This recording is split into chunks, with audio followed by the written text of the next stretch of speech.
It's time once again to slip into your camo, grab your bow, and join us out in the field for another episode of the Up North Journal, presented by PSE Archery. The Up North Journal crew is knocked and ready to rock for another exciting adventure.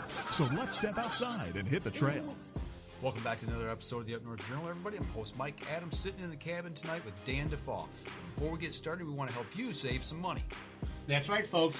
Don't forget to use our promo codes to save that money. And let's start off with buckbaits.com. That's right, the brick and mortar store of Buck Baits down at Sterling Heights, Michigan at 15 and Dodge Park. Go over there. If you're on the website, buckbaits.com, use the promo code UNJ20. That will get you 20% off your order. For those of you who are looking for Easy Cut products, make sure you go to easycutproducts.com.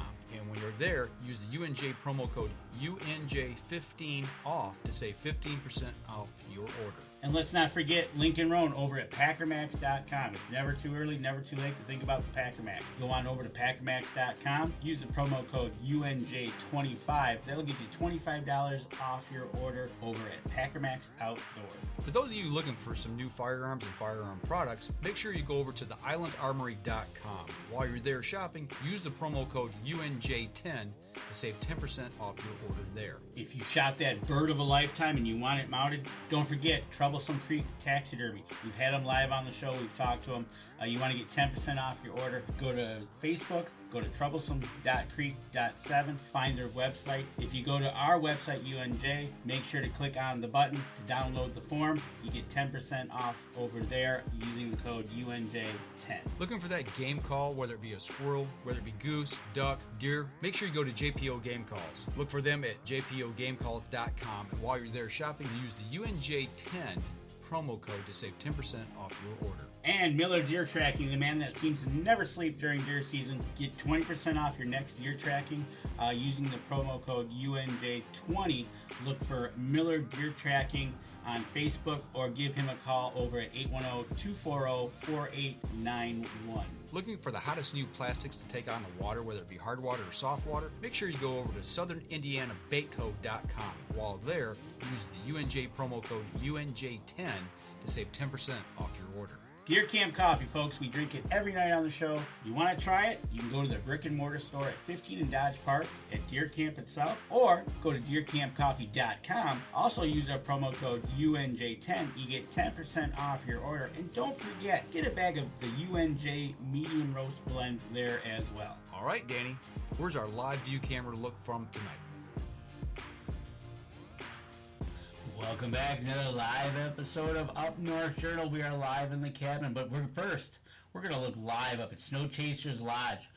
It's May, Mike, and we're going to go up where it's 49 degrees to Wakefield, Michigan. What do you see on the ground? Something I don't want to see, man. They always say May. It may rain, it may snow. It snowed here. It did. It was snowing a couple nights ago. This is in the UP, though, right? This is in the UP, Wakefield, Western UP. I just checked the temperature. It's 49 degrees. Obviously, the snow is hopefully melting as fast as it showed up. Yeah, no kidding. 27 inches in Henry, Michigan, which is up near the Keweenaw Peninsula on May 1st. 27 inches one day, the most snow ever recorded in the month of May in one day east of the Colorado Rockies. I tell you. Welcome to the show. Right? Let's get rid of that. No kidding. You know, we got Michigan turkey here going on, so it's supposed to be spring. It's supposed to be.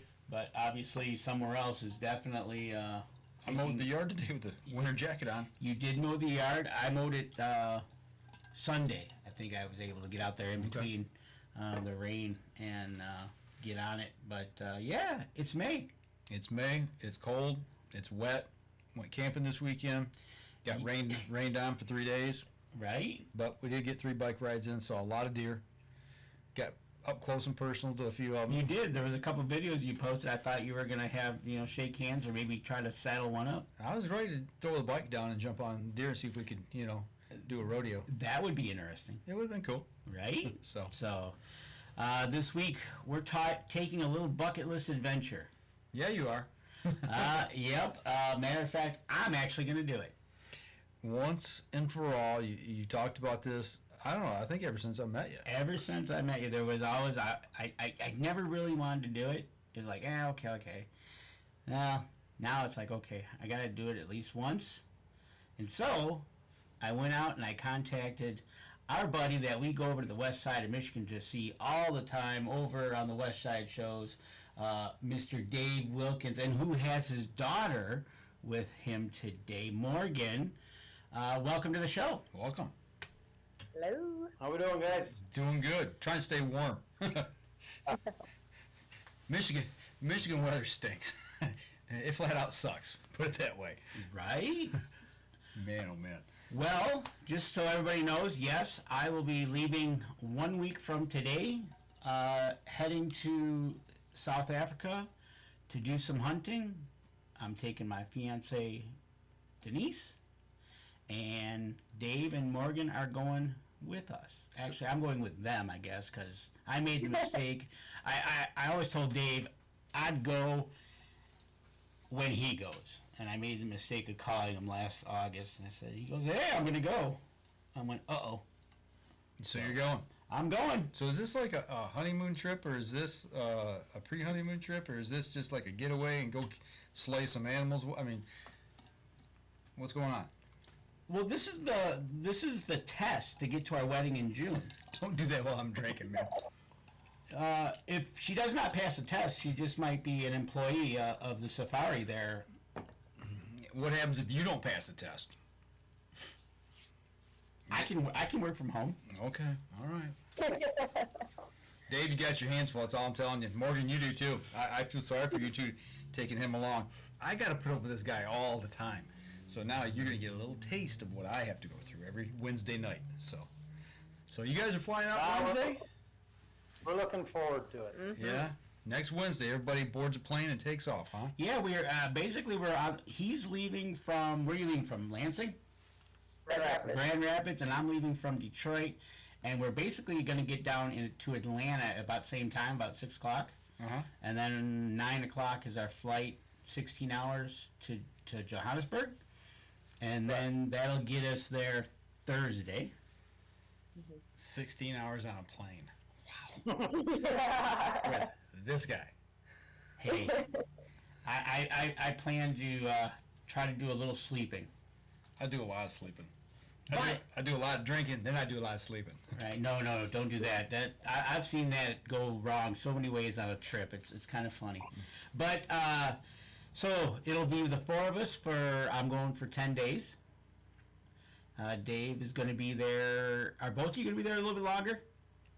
Yeah, we're sending you home after 10 days, and I got another group coming in for another 10 days. We're going to stick around and hunt with them and then come back with that group. Okay. Awesome. 3-week trip, that's pretty good.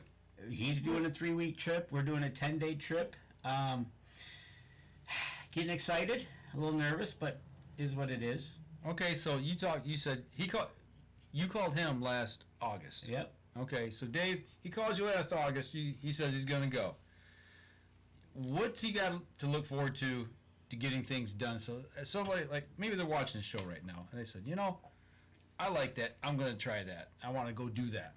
So between that August when he called you and next Wednesday when that plane leaves, what do people got to look forward to doing? I mean, there's got to be like a check-off list of things that they got to get done in a timely manner. Yeah, obviously the biggest thing and foremost thing is obviously having a valid passport. Just make sure your passport is valid is the biggest thing. I recommend booking your flights as early as possible, just because it is a little less expensive. The longer you wait and you get closer to that date, the airlines tend to jack stuff up. So Okay. the biggest thing is just a valid passport, and then we'll take you from there and walk you through the steps. Okay, so passport. What I know things have changed so much since COVID. What cut the time frame now? Like me, I don't have one, so I want to get started on it today, and I give them whatever they need to get going and the money. What's the expected return time on somebody that's just getting one done? There's two ways to get a passport. You can rush them. You're going to pay an extra fee, or standard delivery time on a passport right now is about 3 to 4 months turnaround time. But you can get a rush one.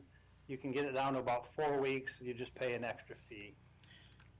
So it's like a cut and line fee. Yeah, so basically a routine passport, like you said, a couple months or like 10 to 13 weeks. And if you want to pay an extra $60, you can have it 7 to 9. I think Denise did that right after we decided to book the trip. We said we're going to do this. She went right away to get her passport, and she had it within a couple months. Okay. It was a pretty good turnaround time. I know if you pay even more, let's say about $250, you can have it overnight. Wow. Really? Actually, within 2 to 3 business days, I think is officially, because for my day job, they had us do that, and they paid for it? Yeah, we went in on a Friday, and we had them like next Tuesday, the following Tuesday. Really? Yeah. Okay. So if you want to pay the money, you can get it fast, but that's I not. wonder if that was because it was corporate. I mean, if it was an It could have been. If it's an individual, But they could we do went it. down to downtown Detroit to the place down there by the Renson, Okay. and but yeah, so you got to have that passport, which we do have. Both are valid. Make sure both names that you have on the passport match your ID, right, Dave? Yes. Yep. Both names. Your full name. Oh, okay. I got you. You know, Yeah. but make sure because I'm a Danny. Yeah. Make sure my passport doesn't say Daniel or something. Gotcha. Like that, right. So yeah, make sure that's all correct. Then you'll be ready to go, and then you start relying on your gentleman who's going to be taking you to, let's get this done and be ready. And I know I'm ready. This will be the last weekend I shoot my bow, getting ready to go. Probably go get a couple more broadheads. But Strictly archery for you? Nope. So with being a bucket list, I'm like, okay, and I just he asked that we take 4 animals. I'm like, okay. Not gonna do the African 5? Oh no, Five? no. Let's come on. Slow down. Trying to help you out, Dave. He's going back again. I told you, I can spend Danny's money really quick. Right? So, and the easiest thing to do, and Dave will attest to this, is actually taking a bow. There's a lot more paperwork involved to take your own rifle, correct, Dave? Yes. So, Mark Coleman, you basically, if you're taking your bow, you lock it up, you'll go check it in, and then it gets shipped with your luggage, and it goes, you'll hope it doesn't get lost, and then it'll end up wherever we're going down. Hopefully. Right. Did you put insurance on it? No. So, You're just gonna wing it. why not? Okay. Better show up with me. We've never really had any issues. Okay. The nice thing is flying over Delta. You go directly from Atlanta to Johannesburg. There's no stops in between for it to really get lost. So we've never had any issues whatsoever. It's just getting from Detroit to Atlanta. It's probably And because Delta Switching there. flies, and because Delta is Detroit and Delta hub is Atlanta, and you're basically doing Delta to Delta, it's not a big deal. shouldn't be a big deal. Yeah, so we've had worse when I've had to fly down to Spring Hill, but yeah. So this is a bucket list for me. Morgan is going. Will be your second time, right, Morgan? Third time. Third time a charm. She's gonna go. So She's spoiled. Yeah. right. When was the first year you went? 2013. So I was in like 8th grade.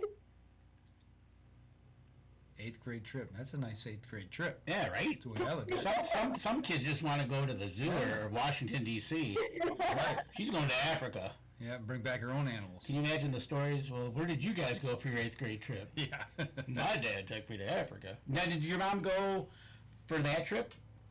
Yeah, that was the only trip that she's been on with, You. with me. She's been before, but with me, that's the only trip.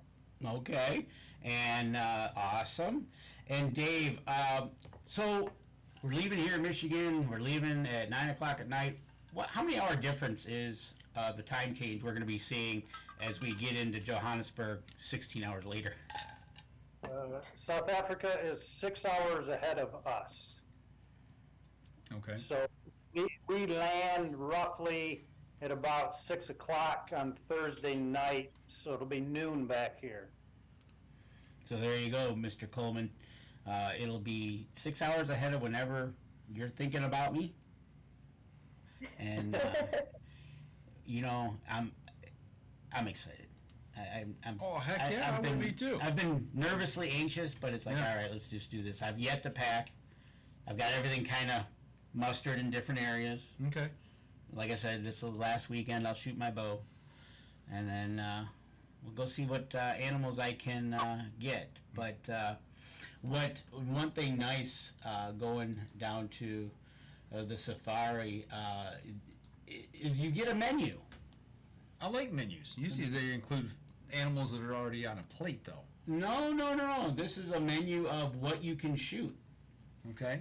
And basically, you can shoot from let's see, in the A's, an African wildcat, all the way down to, let's see, go to the bottom of the list, right? So, down to a zebra. I'm going to say this wrong, but a Burchell's zebra. Burchell's. And I plan to shoot one of those. Okay, so what's the difference between a Burchell's and a Hartman's zebra?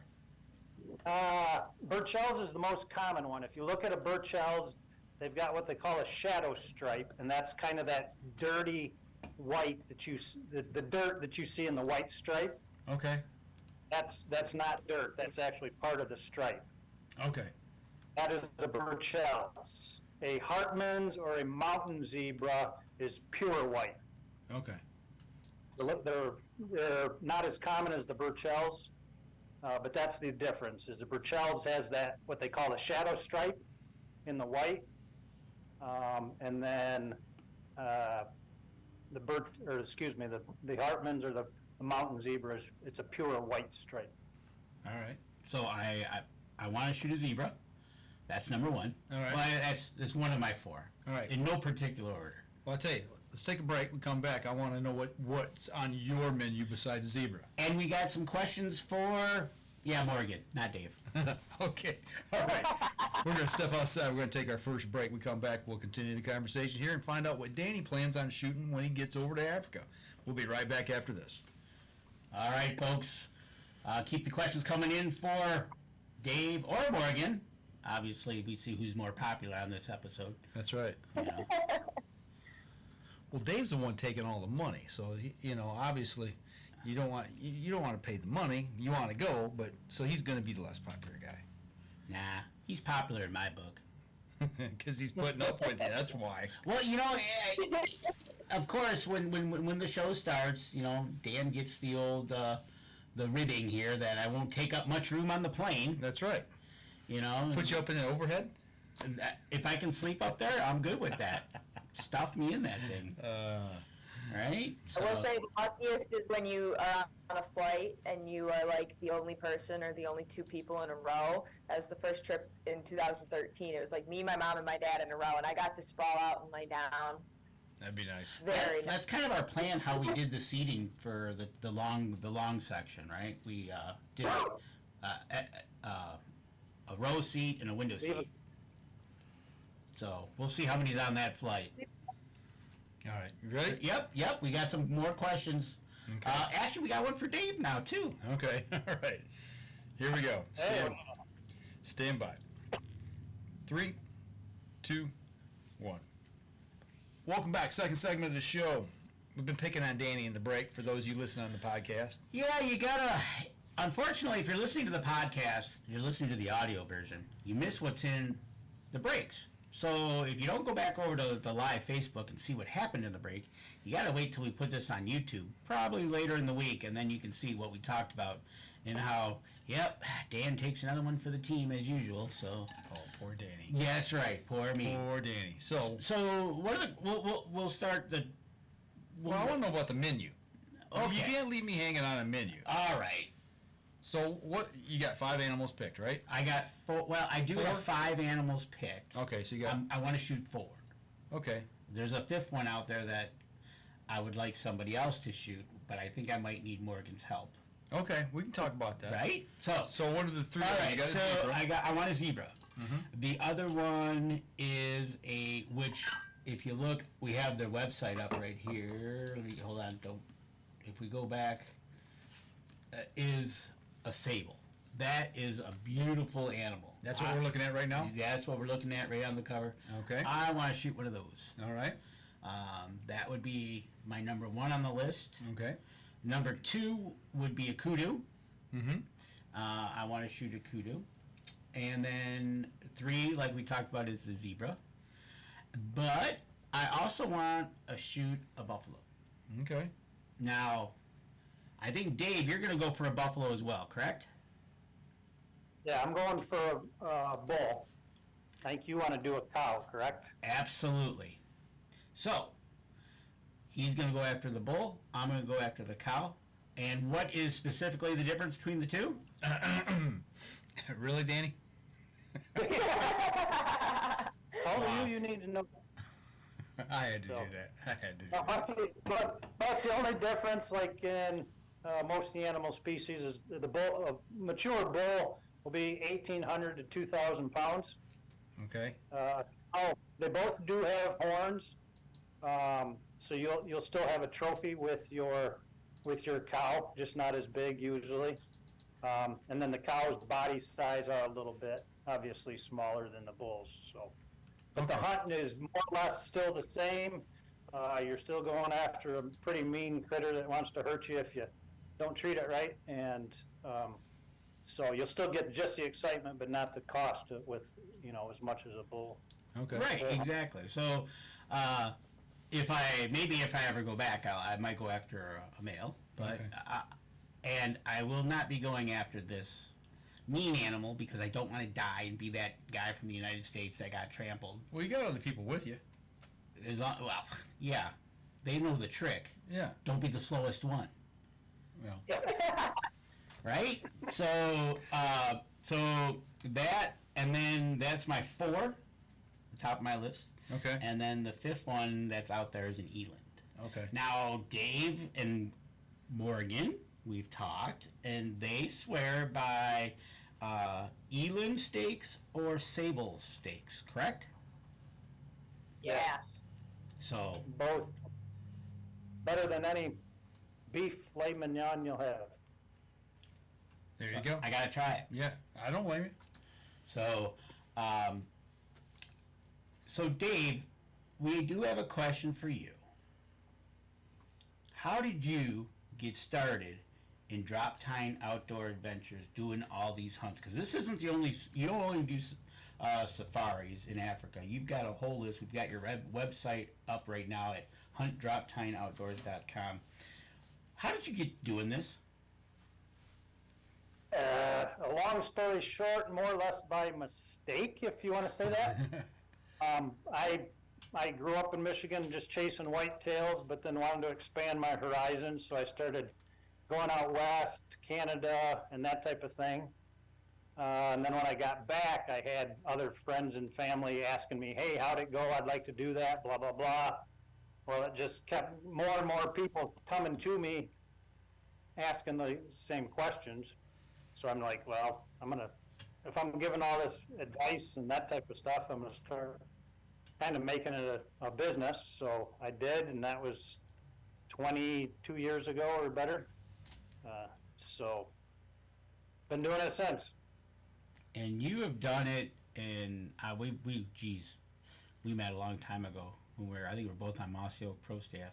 Yeah, it's been a while. Right? 7, So- 8, 9 years. And you've done all the SCI events and everything, and you've really done a good job, and I really can't wait for the start of next week. So if we get there Thursday in the evening, we'll probably start possibly hunting on Friday.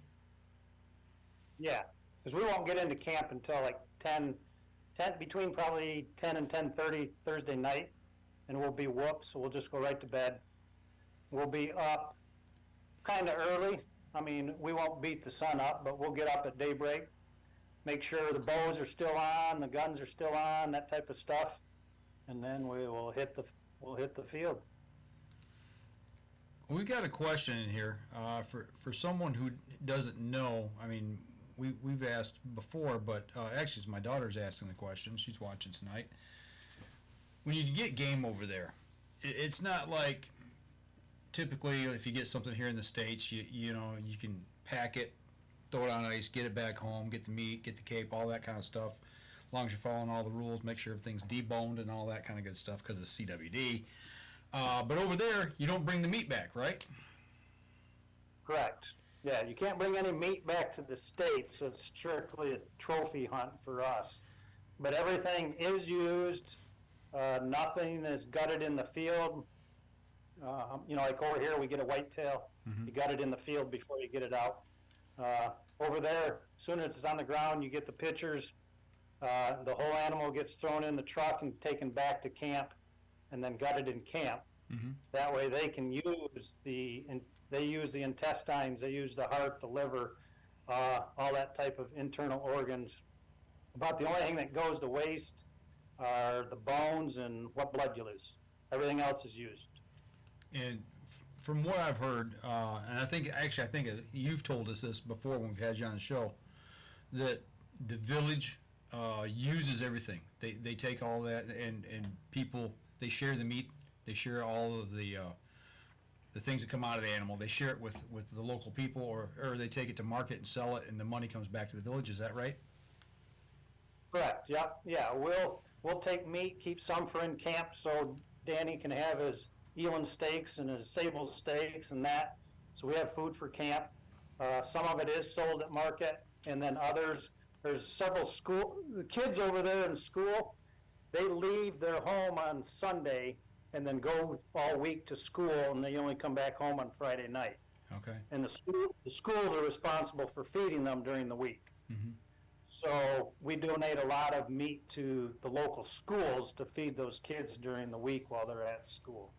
I really wish more of this part of the story would get out to people out, just. Well, the only story society. we hear is about Cecil. Yeah, exactly. And trophy hunters this and trophy. All you want to do is, bring home a head, put it on your wall, or bring home the hide. Well, there's so much more to it, and talk a little bit about how these hunts are managed. It's not like you're just going out and slaughtering animals. It's a managed hunt, and that benefits the species, correct? Yeah, it's just like here in North America or anywhere worldwide. There's a certain holding capacity that the animals can maintain, for food, cover, and that type of stuff. And obviously every day man is encroaching on that. And so with what's left, you need the animals to survive with their natural habitat and food sources. So even with elephant, last trip we were over there, we went to an elephant area that they actually need to start taking some out of. Because they just decimated the forest because there's too many and they want to allow them to be hunted, and they were just decimating the forest. Well, then you get rogue elephants because now they're wandering outside their typical habitat, and then that's when you run into problems with people and crops and other things. So like everything, it needs to be managed. And Africa is a very good source of knowing how to do that. Well, it benefits the animals and benefits the community, so they're going to protect it. Right, exactly. And that's one of the things. Look at, by having hunters come in and shoot these game animals, they're feeding the community, right? Yeah. So, exactly. So, you're right. The real story needs to get out instead of the poor guy that went and actually did something totally legal, but they made him out like a villain here in the United States, right? So, Dave, we can use a combination of a bow and gun. What kind of hunting are we going to be doing? We're going to be doing spot and stalk. We're going to be sitting by water holes. What's our plan of attack? Well, usually for bow hunters, we have hides or blinds set up on water holes. And it's kind of a whitetail game. You just sit and waiting for game to come into the water to get a drink. And then we sit in the blinds with you to tell you what you can and can't shoot, or what's a trophy and what's not a trophy, that type of stuff. And so it's kind of a waiting game for bow hunting. So that's the typical bow hunting day. Gun hunting is a little different. We'll go out and actually drive around in the truck until we see what we're looking for, then park the truck and do a lot of spotting and stalking and walking. So we got a couple of different ways of doing it. Yeah, don't shoot that because that's going to cost you a lot of money. Well, actually, he said it a different way. If the person that's with me says, shoot that one, that means it's probably a pretty good chance it's a really good one. Okay. Yeah. And you know what? Hey, it is what it is. It's a bucket list for me. You know, we're going to be doing bow hunting from blinds over water holes, or we're going to be doing spot and stalk. Morgan, you kind of were talking about this before we went on the show, but what kind of weather does it look like we're going to expect while we're there? So I've been paying attention to the weather. It looks like it's going to be high 70s. In the mornings, I know it's cold. It's gotten down to like 32 degrees or so then over there. You'll see your breath. Yeah, but by noontime, if you put layers on, you're taking those layers off because it gets toasty. I wouldn't say I'm particularly toasty, but it gets toasty. So good weather, nice, warm, sunny weather. So are you wanting warmer, hot weather so animals come to the water hole? Is that the thought process? No, I just like hot weather. Okay. All right. Usually, yes. For bow hunting, obviously the dry, warmer weather makes them come to water. Mm-hmm. So that's where you want to be ready to ambush them. So is it better for a morning hunt or later in the day hunt? It doesn't matter. Okay. Yeah. It doesn't matter. There's so many animals over there. We have 52, I think at last count, 52 huntable species in our area. Wow. So just out of that number of species and the hundreds and thousands running around, something's coming almost all the time. Mm-hmm. So. Oh my gosh. So it's not going to be like hunting whitetail in Michigan. You're sitting there for a couple hours before you see something. Correct. That's my favorite part about sitting at a watering hole is you see a bunch of different species. You're not just sitting there twiddling your thumbs waiting for something to show up. Okay, well, Morgan, let me ask you this. On the trips that you've been, sitting there, you got all these animals coming through. What's been the coolest non-game species animal you saw there? I don't think most of the game species, sitting at watering holes, I've seen game species driving around and just kind of like on the property. Last time we were there, we saw an aardwolf, which apparently is extremely rare to see, so that was really cool. And we saw an aardvark. Yeah. We saw two aardwolves, actually, in two different parts in South Africa, and we saw an aardvark. I wouldn't say... normally at a watering hole, the typical species, it's normal to see the typical species that you would hunt, but it's cool to see them interact. So an aard wolf is extremely rare to actually see? From what I was told, yes. Yeah. Wow. We got a picture of one up. Yeah, we got a picture of one as you're talking about it. It's a cute animal that you never knew existed. Wow. Yeah. Very cool. That is pretty cool, right? So... I gotta imagine you see a lot of birds as well. Yes, they've got doves over there similar to our mourning doves, a ring-necked dove, vultures, name it. They got Egyptian geese, guinea fowl, Franklin fowl. We do some bird hunting. We'll get you doing that, Dan. You're gonna have a lot of fun hunting guinea fowl the way we hunt it. Okay. We'll make sure that happens. All right. I'm not going to tell you until we're on the truck doing it. You got me for 10 or minus 10. You got me for 10 days. So, Yeah. Hey, it's a once in a lifetime trip. I'm excited. Denise is excited. Morgan, a question for you. In 2013, on your original trip, what was your favorite kill or hunt? So when we went in 2013, I actually only got one animal. I got a blessed buck. My dad told me I could get more, and I was like, no, I'm good. So my blessed buck was really cool, just because it was my first African animal. My last trip, though, in 2018? Yeah, 2018. That was a fun trip. That was, my favorite animal probably was my blue wildebeest.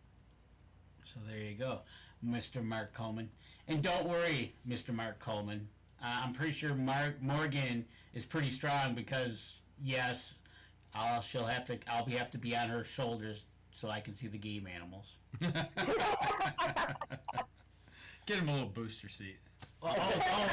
Don't worry. Mark Coleman says a booster seat might be too high for me to sit in the window seat for the plane. Yeah, okay. So, I tell you, jealousy gets them nowhere. That's right. But anyways, like I said, I'm excited. When we come, we're going to step up for a second break, and when we come back, we'll continue talking. 1 week from today, I'm out. All right. We're going to step outside, take our next break. We'll be right back after this. All right, folks, keep those questions coming in for Dave and Morgan. I haven't seen a flick of the side of the head yet. Not yet. So she's doing good, That's right. Behaving. right? So, Okay, so let's chase a rabbit here in the break real quick. So we talked about the birds. We talked about non-game species. All right, so I want to know about the snakes and the bugs that can really mess you up. What do you have over there that you got to watch out for? Black mambas. Okay. There are snakes in the area, but usually it is cold enough that they're starting their hibernation probably right about the time we're there. Okay. But that doesn't necessarily mean anything either. Okay. In all my trips there, I don't think I've seen a snake. Okay. Fair enough. Now they're going into Yes. their fall season right now. Correct. Okay. Correct. Yeah. And we've seen signs of them where they like cross the road in the dirt. You can tell by the slither marks, I guess. Right. But we've never had any issues, never had any problems.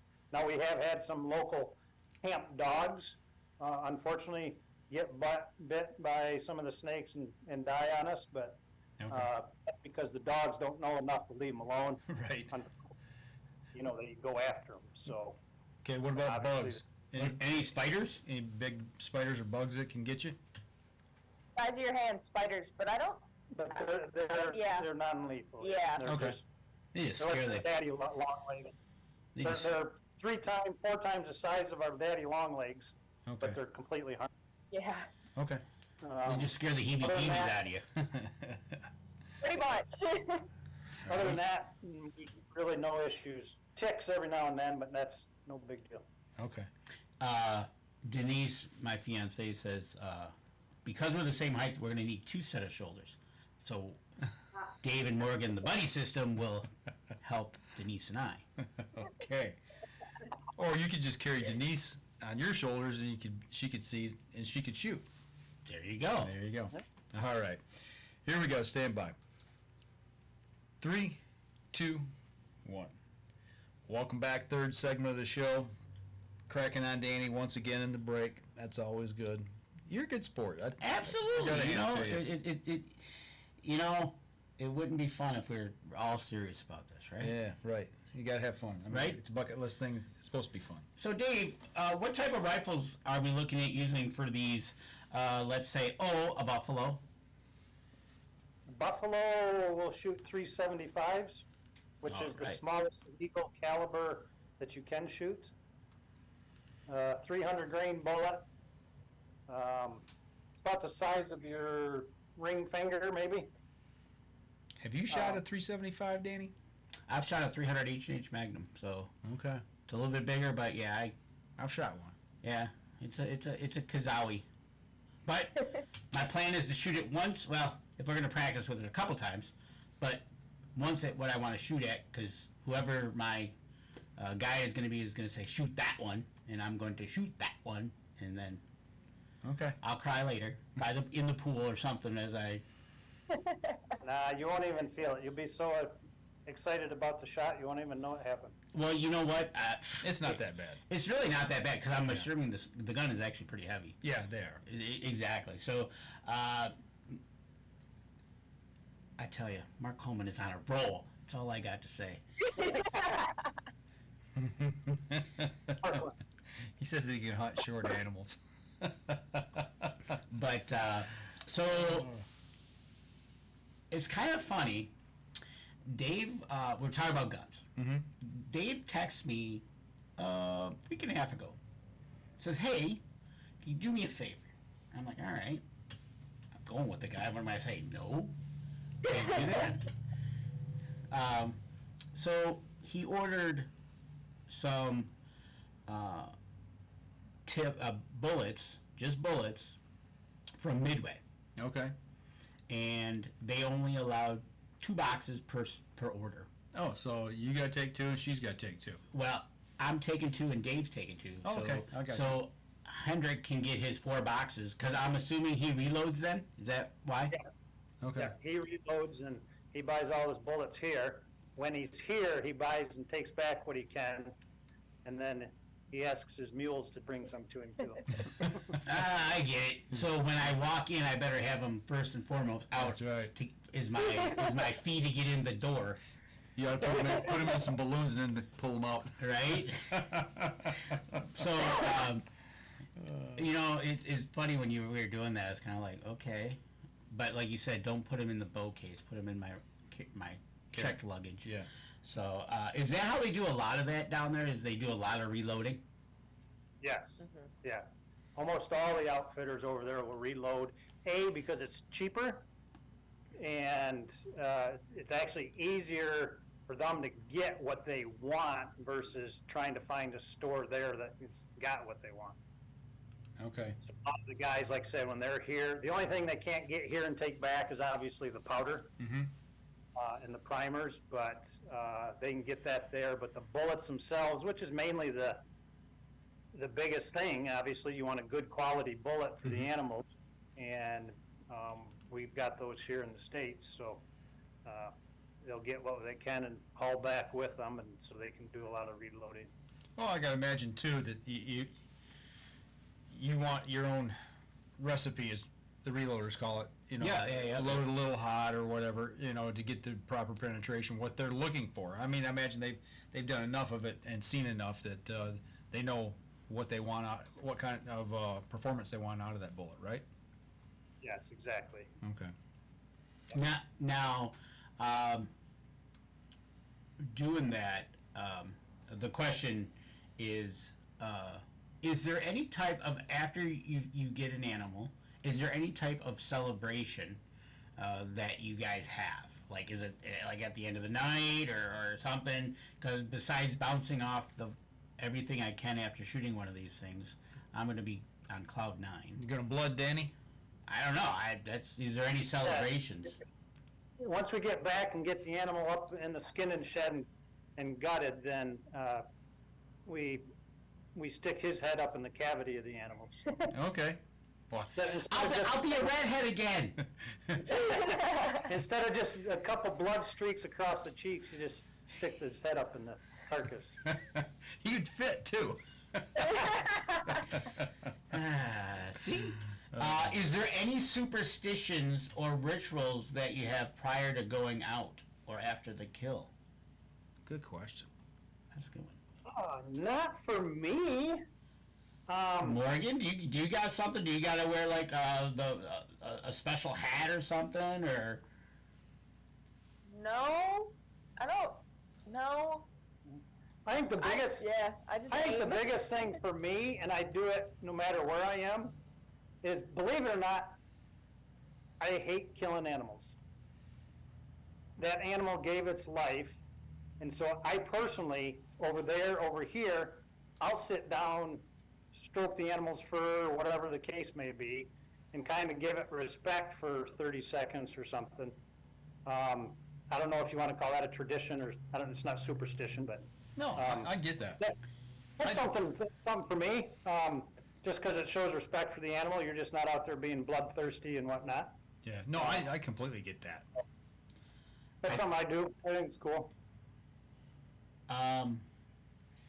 I think that is something all hunters should do, no matter what they're hunting, is pay respect to the animal. I think today I would say probably more than half of our hunters. I hope it's way more than that, but I'm starting to hear people express that and talk about that a lot more. And that's what it should be. I mean, most of the time you're doing it by yourself, so you don't have a crowd that is seeing it. But it's it's just one of those things that I think every person should do. Mm-hmm. I do know a couple guys personally that, they kill as many deer here with the doe tags as they can because they like just shooting stuff and getting numbers, and I don't agree with that. Right. And so, that's my thing is, the conservation is obviously needed and that type of thing. So that's why I do it, and obviously the love of the outdoors and the challenge and everything. Exactly. And as anybody just watched the light go on, and Morgan was shocked when she saw the light go on, right? It was dark in our faces, weren't we? Right? And all of a sudden the light went on, and I thought, not that I would rib her or anything, but it looked like she had a thought just go like, bink. She saw the light. Right? Saw the light. We've talked about hunting the animals, what we're going to hunt them with, the blinds. Talk about the accommodations that we're going to be looking forward to in the camp itself. You want to talk about that one? As my mom just said in the background, it's not a mud hut. They're very nice. I enjoy them. They're Chalets. Yeah, they have, depending on what room you stay in, there's single beds, double beds, but multiple in there, nice showers.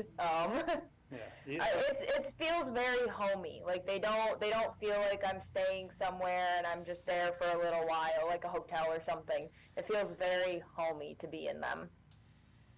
They're nice. I don't really know how to. They look nice. Yeah, we just went through the pictures that are on the website, and like you said, they're not a mud hut. There's showers, there's beds, there's the one picture of the outside, the lawn looks pretty manicured. Yeah. Right. So yeah, and the one food picture looks pretty good. That it looks almost like a cuisine that they go through. So who does the cooking? There's a camp chef. That's what he does. Okay, cool. I can't wait. So you don't know what you're having for dinner until you bring the game home. Either that, or he's probably gonna look at me and Say, they're gonna go shoot this. go shoot it and turn me around. We've been known to do that before too. I would say that's probably the best part about the dinners is that you're eating what you just got or what somebody in camp just got, and it's healthy.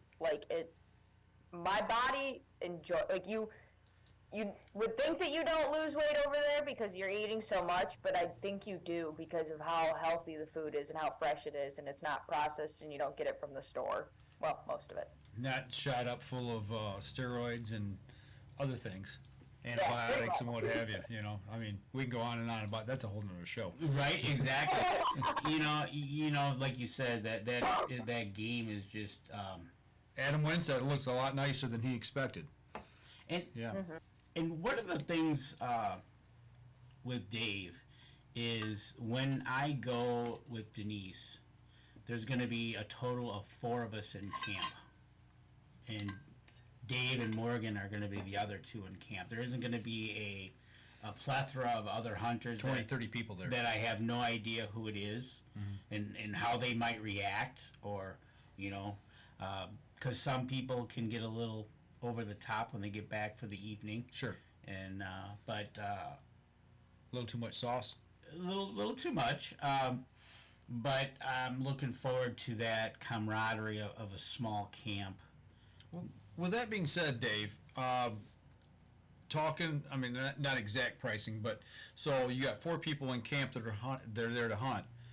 Does that cost the people more, a price increase versus having maybe 10 or 12 in camp?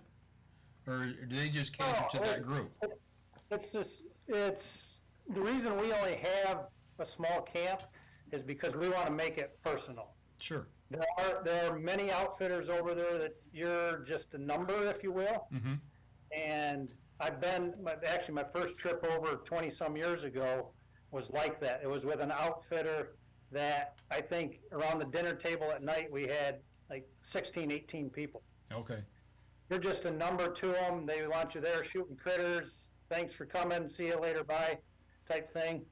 We want to make it a more personable, one-on-one, family-oriented hunt. And so that's why we don't mix groups. We don't have multiple groups in camp. We do have big groups in camp, but we can house up to about 15 people. Okay. And we've housed up to 12 before, but it was all the same family. Gotcha. So, if it was just Danny and Denise, the camp would be all there. If they booked and they said, hey, we're booking this week, the camp would be just strictly theirs. Okay. Now, if we had another couple that said, hey, we're in a tight time frame, here's our window, can you squeeze us in? Mm-hmm. We would look at the schedule and say, well, Danny and Denise are here, maybe we'll call them and see if they would mind. And that's exactly what we do. Okay. Because we would call Dan and say, hey, we got this other couple, they're tight on frame, do you mind if they join you in your time frame? Mm-hmm. And he's got the right to tell us yes or no. And it's exactly that reason is, with strangers in camp, you don't know if they're jerks, if they're drunks and they're going to ruin your time or whatever the case may be. Mm-hmm. So we want it to be a personal thing, so we don't put people through in groups like that. Gotcha. The time in camp is your time. Makes sense. Right. As you're talking, I'm looking through the Facebook page here of the safari, and I tell you what, you talk about a blue sky in the background of all these pictures. It just looks, and that buffalo just looks huge, right? So, and then we go further down here, and that is a gorgeous sable. Yeah, the past 2 weeks, they've been killing some big sable. I think they've taken 3 at about 46 and 47 inches, which is just 40 is the magic mark. Let's put it that way. Okay, cool. Get above 40, that's the Boone and Crockett baby. All right. I hear dollar signs. Yeah. Ka-ching, ka-ching, Yeah, ka-ching. that is true. Yes, they do go up with those big ones. Yes. Right, but once in a lifetime. But I tell you what, we're coming up on our last break. We have yet to discuss how we're going to get the heads trophies back. So when we come back, let's talk about that. All right, we're going to step outside last break, and we'll continue the conversation when we get back. We'll be right back after this. Okay, so 2 questions in the break. Is there any fishing around? Not so much where we are. There's one river system probably 30 miles away, but doesn't really hold a lot of fish. Okay. Yeah. So that's one thing kind of in our area we don't have a lot of. Can it be done? Yes, but you're going to do some traveling. Okay. Another question was indoor plumbing, I assume? Oh, yeah. Okay. Yeah. Everybody's got their own bathrooms, own showers, all that. There's no shared facilities. Guys, we're not in a mud hut.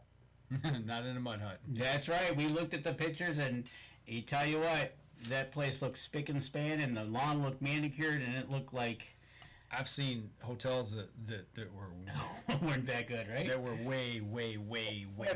It's funny you say that, Mike, because that's exactly what I tell people. Yeah. I've stayed in a whole lot worse hotels here in the States than what your accommodations are there. Yeah. Yeah. That place looked beautiful. Right? And I will make sure to take some pictures and some videos, and when I come back, I'll get them ready, and then I'll share them. Oh, I'm going to Facebook message you, call you, Oh. video call. Actually, you got it. Okay, so all right, let's talk about that in the All right, here we go. last. That's a good one. Stand by. 3, 2, 1. You okay there? Yeah, just hit my headset and kind of rang my ears. All right. I was just making sure that you're all right. I'm getting nervous. I know, you're getting antsy, man. I know, right?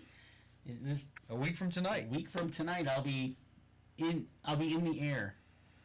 Be in that big jet airliner heading to Atlanta, getting ready to take off to Johannesburg. Actually, we'll be 8:23. We'll be in Atlanta. We'll maybe get some food or something. We'll have a couple hour layover before we board and get on the last leg. But speaking of communication, typically you've told me the best app that works down there is WhatsApp. What app? WhatsApp? Yeah. WhatsApp works best down there. And why is that? Well, for one, it's an app. It's just on your phone, and so it doesn't cost anything. You can communicate worldwide via text message, voice message, actual phone. Actually, WhatsApp has a phone system too, and it's all free because it's just on an app. And so that's how my guy and I stay in contact daily. I can text him right now, other than he's in bed, but usually I can text him some point during the day when he's in the field, and when he gets a break, he'll turn around and answer me. So it's instantaneous, like a normal text message here in the state, but it's over an app, and it does. So when you're traveling, it doesn't cost you anything to do that. Where if you used a normal text or phone on your cell phone, you'd have to pay extra with your carrier back here. So I gotta imagine that you got good, decent cell service over there. We do. Yeah, it's actually not too bad. There's Wi-Fi in camp, so when you're back in camp, you can contact your family, you can check your Facebook, you can make social media posts, do whatever you want to do. If you got some work to do, you could access, your work emails or your home emails, whatever you need to do. I've thought about taking my work computer and Save some vacation time? save some vacation time. I thought about doing the same thing. Right? Because today I was lining up by being gone, and there's several meetings that I'm going to miss that I it's like, Hang on a minute, boys. I gotta shoot this. right? I think that'd go over well. Right? Okay, so the WhatsApp, the communication, come on, Mark Holman, do we wear camo? There's only one camo we're going to be wearing down there. You know what that is? We're wearing swamp buck. That's right. So, we're going to be very happy people at the end of 10 days, and we're going to have our trophies with us. What's the process of getting them back home to a taxidermist near us? The last day in camp, we've got a company that comes in. They'll take all your information, your contact information. They'll tag all your animals, and then you'll go through a list with them of what you're going to do with them. You're welcome to leave them there and have them fully taxidermied, or just have them prepped in order to come back to the States. That's cleaning the skulls, obviously, getting them down to bone, removing all the meat and all that type of stuff, preserving the skins enough to get them home. They're not tanned, but they're preserved enough to get home to your taxidermist. And then they take them and they go. You get them back within about 6 to 7 months, and that is an additional cost. They charge for cleaning the animal for you, and then crating and shipping it back to the States. So there you go. Hopefully at the end of 10 days, we'll be going through a nice little checklist, and I'm going to rely on Dave to a good taxidermist to go to. How long does it take to get them back in state and to a taxidermist? How long does it take to clear customs?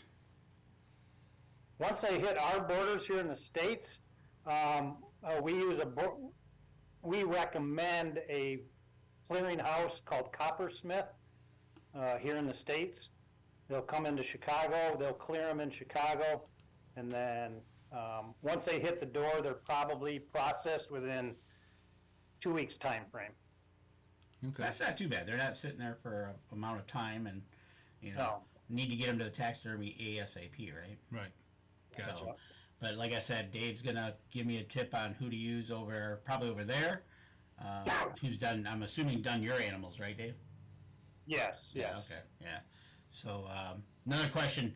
Adam Wynn, live streams from camp, maybe? I don't see why not. What is the most important personal item that you should bring, but most people forget to bring?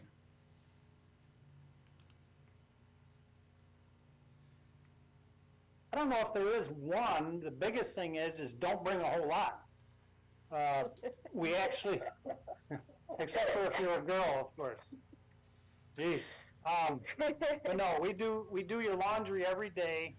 So I've gone over for a month before and lived out of my bow case and what clothes I packed in around my bow and a carry-on bag. Wow. And so you need one pair of boots and say 3 changes of clothes. And your toothbrush. So, And toothbrush, yeah. Wait, a voice from above says bring your toothbrush. The voice of reason. Right? The voice of reason from above. Bring your toothbrush. That's but good. no.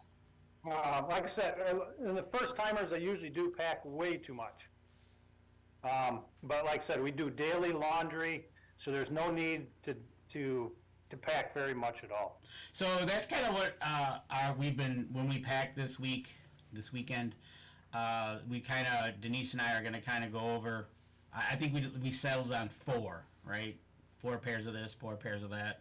But you're going to be doing like our laundry every day, and so you don't have to worry about, oh my gosh, I'm going to be there 10 days, or like he's going to be there 3 weeks, right? Right. So it'll be exciting. There's some other stuff I'm going to be bringing. Some Skittles I was told to bring. I guess that goes a long way in camp. Skittles, Starburst, candies, they like the sweets, so Right. I always over a bunch of candies and stuff. So I got Skittles and Jolly Ranchers. That'll work. There you go. Harm loves Jolly Ranchers. Does he? Yeah. There we go. Harm, who will actually probably be your PH, loves Jolly Ranchers, so that's a good pick. All right, I'm just going to give him the whole bag. You gotta do it little by little. Yeah, make him work for it. Oh, okay, all right. It's like currency, you know? Right? In the blind. Slide over 2 to him. Yeah, that's going to get me the bigger animal, right? No charge? Here, I'll give you 3 Jolly Ranchers. Yeah, I got Skittles and I've got Jolly Ranchers. I've got the bullets. I don't know. Maybe Denise and I can get down to 1 big suitcase and 2 carry-ons. Now that I'm thinking it more through, is the way you're talking. There's a weight limit. You're taking your bow case, you can pack extra clothes in around your bow to help protect that too. So Right. that gives you a little more room for clothes in your bow case. So, Oh, that's a good idea. Yeah, you didn't hear him talking about that earlier? Yeah, I heard him talk about it earlier, but it just Didn't ring a bell? well, like I said, I got everything stationed, right? So Okay. he just tipped me off to how I want to pack that, and after I shoot this weekend and make sure I can hit the broadside of a barn, we'll be good. What animals are you going to shoot with a bow? I'm hoping to shoot the sable, the zebra, and my kudu. You don't want to shoot the water buffalo with a bow? I was gonna go with a Bowie knife Okay, there you and go. a loincloth There you go. and have Dave tape it for me. Yeah, you could do like hey, Mike, guy with a knife. Can't remember. Yeah, if he does that, that's the one we'll live feed for you. definitely, because it might be the last one I get from him. But Tread Barta. Tread Barta. I was pointing. He's right there. Yeah. Yeah. So, yeah. Adam said, "Don't forget your release." Trust me, that I'm like paranoid of it's still on my bow. It's like, Actually, if you got a couple, it'd be handy. Bring 2. all right, I've got 1. I've got our stand, so don't lose it. If not, I'll just switch over to a gun and start throwing lead. You said everything is within 30-yard shots, right? With a bow, we try to get you 20 or less. Yes. Okay, so if I'm to the point and I start throwing lead at 20 yards, I You better hit it, something, right? Yeah. Well, Morgan, what are you going after this trip? What's on your list? I got a big list, but my main thing that I really want is a kudu. I want to beat my dad's kudu, so I want a kudu. White blessed buck because I have 2 blessed bucks already, normal blessed bucks already. Ideally, I would like a sable, and then a water buck. An eland would be fun too. It's kind of whatever presents itself to me, and they know that like I'll shoot a call if they want me to shoot a call, then I'll go for it. But I'm one of those people where sometimes I don't have a list. I didn't have a list last time we went, so. And that is the nice thing too, is there's sometimes it's very opportunistic. Okay. Like Danny was saying earlier, if Hendrick or one of the PHs, you come around the corner and see something, and he goes, "Oh my gosh, that's a monster," you better listen to him, because if he's saying it's a monster, it's truly a monster, and he's not going to make you shoot it, but if your pocketbook lets you, let the Shoot hammer it. down. Yeah. So, It's just Benjamins, man. hey, it's a bucket list, right? It's a make bucket some, list. Just make some I- fat stacks and go after it. I would be tickled more than anything if if Denise decided she was going to shoot something and that happened for her, Yeah. Oh, absolutely. right? So, just like your wife and your mom, Morgan, who shot, is able to say she shot something in Africa, right? She went there and she shot, and we talked to her before the show because, we had to get word that Morgan can't talk bad about her.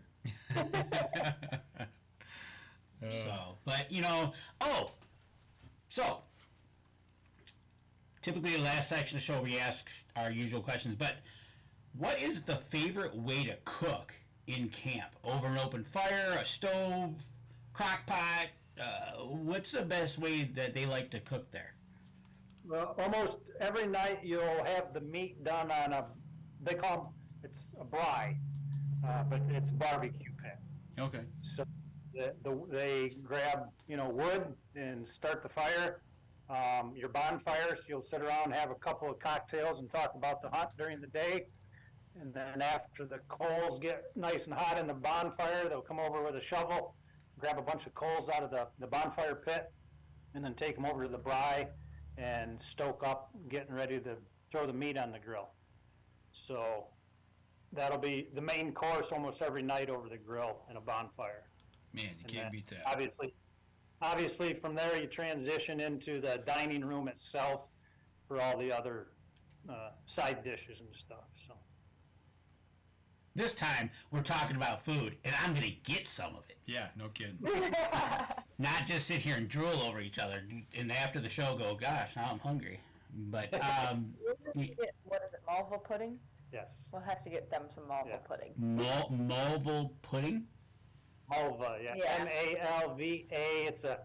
It's a South African pudding that, but it is very Very good. very good. So I'll try we'll it. make sure we have it at least once or twice while you're there. I'll try it once. Obviously, once or twice sounds like you got to go back and have it again. Oh yeah. Of course. My mom's made it here before, like in the States, when we were in the mood for it. It's good. Really, you can actually make it here in the States? Yes. Yeah. Okay, so all right, so the ingredients are able to be found in the United States. Yes. Yes. Cool. Man. We got to come up with a recipe. And she's like, "Oh, you're gonna lose weight, Yeah, doesn't sound like it. right? Oh, you will. The food's healthier. That's why. And you're walking a lot. Right? Hey, I've been walking with my boots and breaking them in, and Oh, you got new boots? well, I got new boots.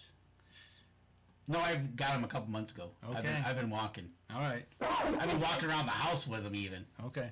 I've been walking them and wearing them to work. He even said that. He says, if you're gonna get new boots, get them early. Yeah. I went with a lighter tactical pair Gotcha. from Merrill. So Something we haven't talked about before we wrap up here, we're getting close to the end of the show. What do you need to think about or be ready for vaccinations traveling abroad? Nothing. Nothing. We are in a malaria-free area, so there's obviously no malaria, no yellow fever, anything like that. Okay. So there's no certain vaccinations that you need to get. You just need your passport and some money to shoot stuff. Okay. The only vaccine you need is green. Yes. And lots of it. right. So you can shoot a lot of animals. I do have one question. How did you and Hendrick meet? We actually met at one of the SCI shows here in Michigan. He had a booth at one of the shows that I always attend myself, and just went up and we started talking about Africa because I had been before with a different outfitter and that type of thing, and then he found out what I did and that type of thing, so we just started working together, and here we are 16 years later. He and I have been together working side by side, and it's been a good relationship. He's an awesome guy, great family, awesome business, and like I said, it's been gangbusters for us. So I'm happy to be working with him, and it's been good. And when I met him here in Flint for the few minutes I got to meet him, he sounded like he was really excited that I'm finally coming over and you'll be there with us and we're all going to be there together. And he sounds like he's really excited. And I think his son was there too, right? Yes. Yeah, Harm. Yeah. That's Harm, his youngest boy. He's 22-ish and just got his PH license. So he is a licensed professional hunter now there. And like I said, he'll probably be your PH while we're there. I will be with Hendrick because we're chasing buffalo. And when we do your buffalo, then Hendrick will switch, or actually I'll probably be with you. So we'll all be together with your buffalo. But that was Harm. That was his first trip to the States. He's just now, like I said, with his PH license, able to join his dad and keep the family business going. There you go. And Jerry Lambert says I should add a warthog to my list. There you go. That's on my list too. There you go. So With yes, a bow? Jerry's. With a bow? You know, Jerry's hunted with me before. Jerry went with us in 2003. So it's been 20 years since Jerry has been there. So you Jerry? can respond back to him that he needs to step up and get back over there. All right. So there you go. A 20th anniversary trip is in order, right? Morgan, is that with a warthog with a bow or a gun? Gun. I gun hunt over there. Okay, I'd, alright. I'd like to get into bow hunting. I just don't practice a lot, and I have a lot better aim with a gun. Oh, absolutely. I get it. If I don't feel right with a bow, I'm just gonna be like, okay, we're switching over to a gun and just be done with it. So Yeah. that'll be my. I'll see how I shoot when I'm in there, and after shooting my animals, if we add a warthog, it'd be one thing. But I'm also gonna, if I get my animals in a timely manner, I'm gonna enjoy some time. Need some downtime. Downtime for sure. So. Yep. But other than that, I think the four of us are ready to go. Sounds like you guys are gonna have a good time. Definitely. Absolutely. So we're gonna hear some good stories when you get back. The plan is to tell you some great stories. All right. So, speaking of telling stories, the next 2 weeks, you're going to be gone. We're probably not going to be doing a show. Yep. So everybody gets a 2-week break of you. And They're gonna miss me. Okay. We see how that works. Right? So everybody will get to take 2 weeks. That will take us into. Oh, we got 5 Wednesdays in May. Yes, we do. Okay. So when we get back on the 24th, we will talk with a group from Escanaba, talking about the show in November. And then the week after that, we'll probably do a Africa wrap-up trip. There you go. And then we're into June. And who knows if something pops up between, tonight and when you get back. I may entertain something if we get a guest on that we can muster up a show. So You can always reach out to Mr. Mark Coleman. I'm sure he could tell you all about. He's been morelling and hammering them, right? Yeah. He showed those pictures of his sacks of morels holding them up. Sacks full. Yep. So thanks, Tom Gensel. I plan on having a blast, literally, and I'm going to be in the company of a couple people that I've been wanting to be hunting with. So There you go. it's gonna be good. Well, Morgan, Dave, thanks for joining us tonight. Take care of the little guy here. Make sure he comes back in one piece. Don't let him chase no black mambas or anything like that. So. Hey, look what I found! Yeah. Woohoo! No. No, we're looking forward to it ourselves, and we'll take care of him. And like I said, we'll have plenty of stories to tell for sure. Yeah, absolutely. I look forward to it. And we're gonna, we go through the whole process of getting the game back and talking about that. Yep. When you get them in hand, and maybe we can do have you at UNJ Cabin South so you can take us around the room and show us what you got. Oh, I can't wait to put You it know, up on that wall. you know, If anybody's been watching the live Facebook feed and you see that wall behind Yeah. Dave, that's kind of what I can't wait to start. Have Absolutely. those 4 animals or whatever many animals we get There you up go. on that wall. So Yep. I'm You're ready. only seeing about, you're only seeing about, I don't know, 4 or 5 Oh, yeah. or 20 that are. Right, exactly. So that was one of the questions that was asked me is where are you going to put them? I said I got a wall for them. He's got a wall. I've seen it. Right. Yeah, there is a wall. So, well, thanks again for joining us tonight and give us a little more insight into what it's like to go over there.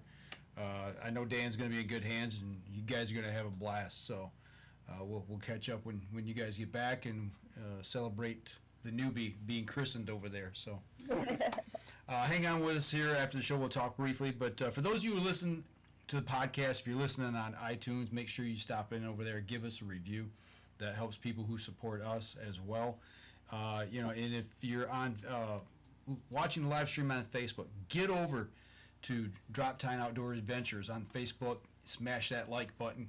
Give them a like, a follow, and be sure to share the show. Do the same for us as well. And if you got any questions about any type of wanting to do a bucket list hunt, whether it's Africa, Australia, Canada, New Zealand, Europe, anything, give Dave a call. I'm sure he would be more than happy to bring you up to date on what's going on around the world, what you can go do and hunt, and go look and find the hunt of your dreams. There you go. The number's right there on the front of the page that we're showing right now. So get on over there and give him a call. So anything else? Nope. All right. I'm ready. Good luck, man. Thank you, man. All right, that's going to do it for us tonight. Remember, it's going to be, the next 2 weeks probably going to be off while he is out traipsing across the African continent. But when we come back, we're going to have a lot of stories to tell. So y'all take care, and we'll see y'all in a couple weeks. Till then, stay safe.